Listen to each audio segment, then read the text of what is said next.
Thank you.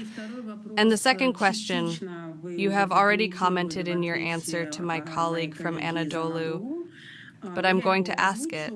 Perhaps you will add something. The European Peace Foundation, well known to you for its financial aid to Ukraine, has provided Armenia for the first time with 10 million to improve the material and technical capabilities of the Armenian Armed Forces. This is what I'm quoting. Here, comment if you have something to add to what you have already said to Anadolu. I understand, yes. Honestly, one might wonder what can be done in terms of strengthening the defense capabilities by 10 million when we're talking about a region that's been through so much conflict and of such scale.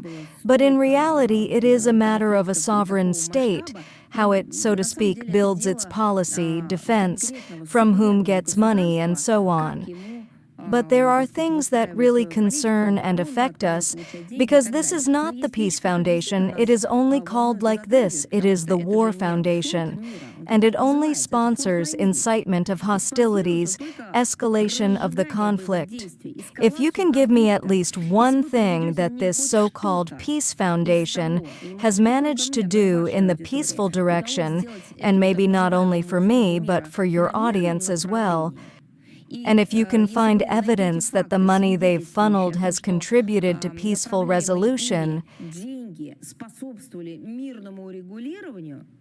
well then, frankly, we'll admit that it is, if there are such facts. The problem is that there are no such facts, and all the money that they spent and were directed by them in support of the Kiev regime, all of it was, so to speak, used only to fuel the conflict, escalate it, and aggravate the situation, respectively.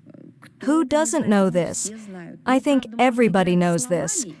Well, it is true that one can play with words, so to speak, to divert the public's attention from the real state of affairs, but it is unlikely to succeed, given that the situation in Ukraine has already demonstrated everything to everyone.